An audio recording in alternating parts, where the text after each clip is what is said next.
My name is Jovi Meyer. I was born in 2000, meaning I'm full-on Gen Z. Social media is like crack to practically everyone my age. You don't realize how much it fucks you up until you're too far gone. It's to the point where I get anxious every time I post on Instagram, because when I do... No person is supposed to grow up with their 1,000+ Insta followers watching their every move. And not to be that bitch, but I'm like 98% sure I'm depressed.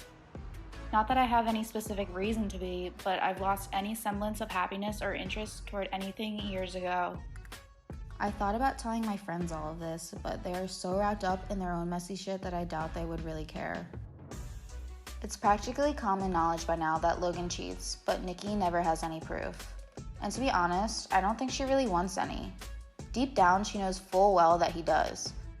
But in reality, the idea of losing him and being alone scares her more than the actual act of him cheating. Violet's a sweet girl who's had a really fucked up life. Her older brother died in a drunk driving accident in March.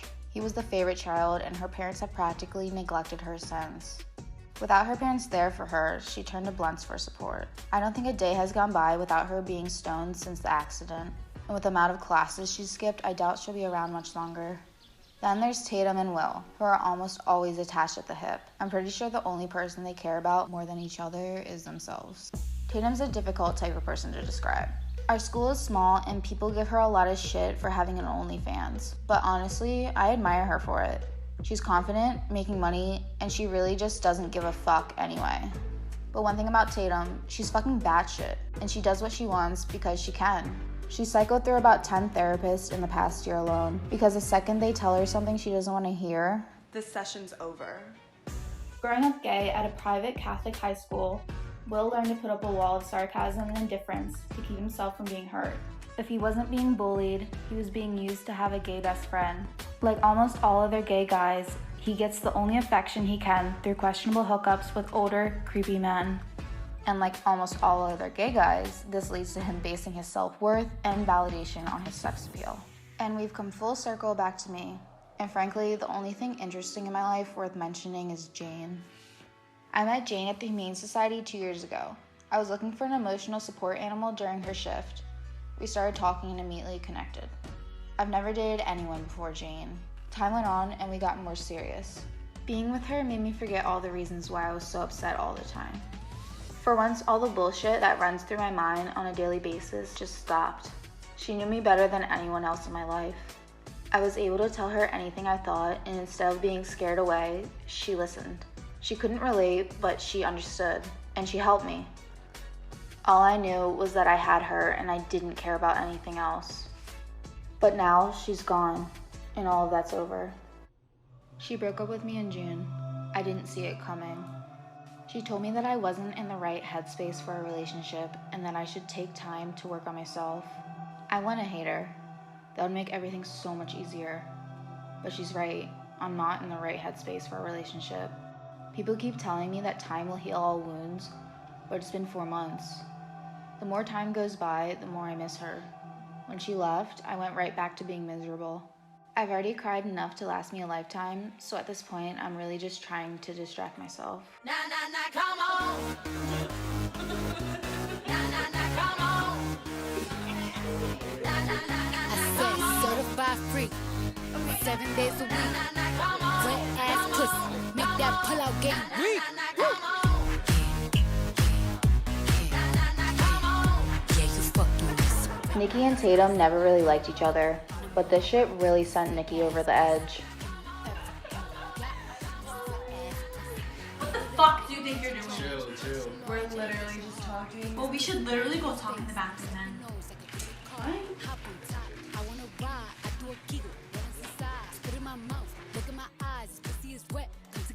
And like always, while no one was watching, Will slipped away to meet another guy, only to regret it later on.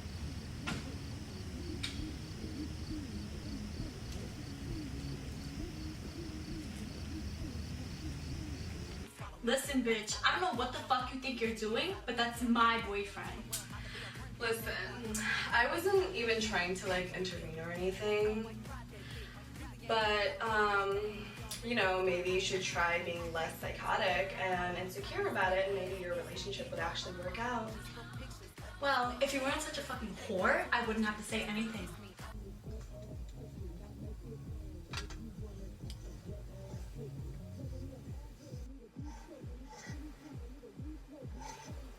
Hey, it's Jovi. I just wanted to say hi, and you didn't answer, so I'm leaving you a message. And I just wanted to say that I miss you. And yeah, I don't know if you miss me, but I miss you. And yeah, I just wanted to see what you were doing. I hope you're having fun. Yeah, I just miss you. So call me back when you can. Okay? All right. Bye.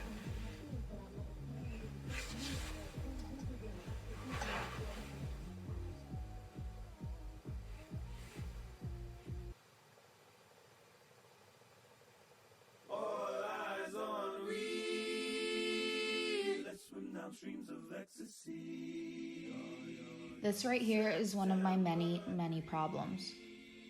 The feeling that comes when the party is over. It makes me sick to my stomach.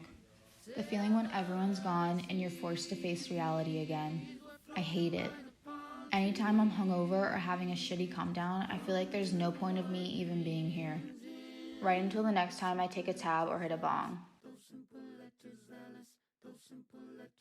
And this is the part where I really fuck myself over.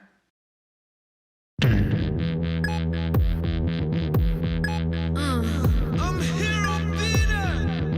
I just can't stop the feeling. I see you. I'm here, I'm beating. I just can't stop the feeling. I'm here, I'm beating. I just can't stop the feeling. I'm here, I'm beating. I just can't stop the feeling. Welcome to the wonderful world. I'm here, I'm feeling. It's not what they told you, it's what you told yourself. I'm here, I'm feeling. Welcome to the wonderful world. I'm here, I'm feeling. And now you're falling and takes its revenge.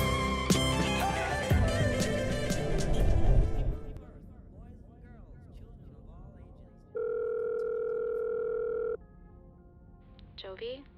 Hi. What's up? Why are you calling? I just wanted to see what you're doing. I'm good. I'm good.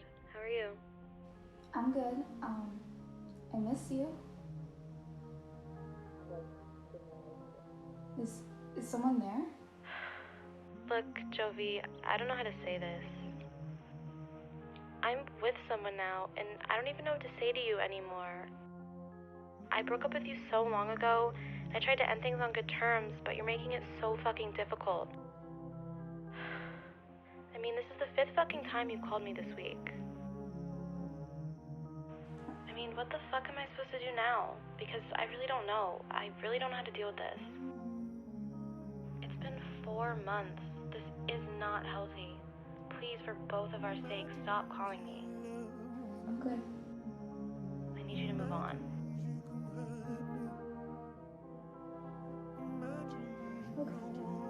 I'm glad you understand.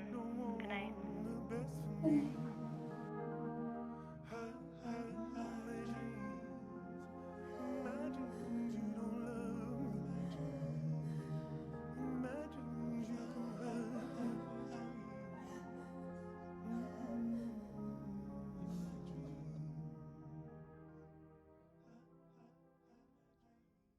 A lot has happened in the past few months.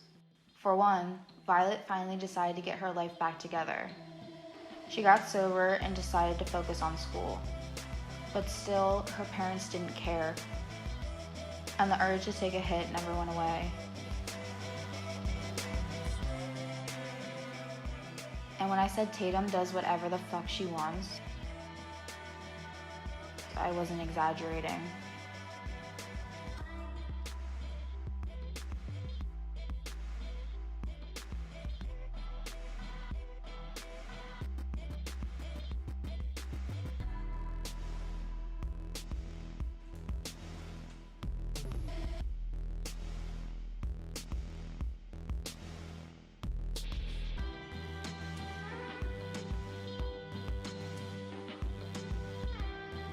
Nikki didn't know it at the time, but this is the exact moment her heart breaks.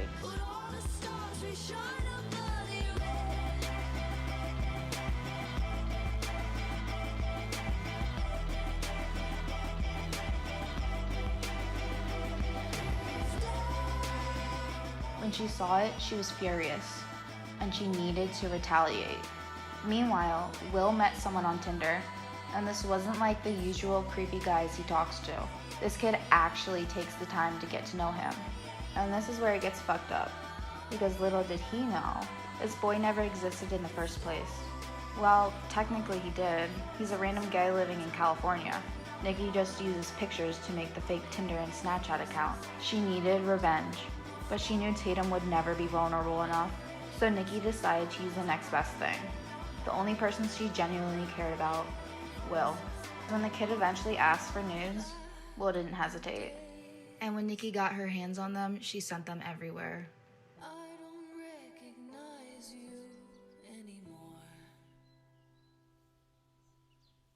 And as for me, I haven't left my apartment in days. Haven't been to a class, seen my friends, anything. I'm no psychologist, but it's pretty obvious that the bad trip I had when Jane told me to break contact with her sent me over the edge. I don't think I've ever felt worse than I do now. To make this clear, I'm not saying the breakup is what made me depressed. I've been this way since forever, but once she left, everything has only gotten worse, and I can't see it getting any better.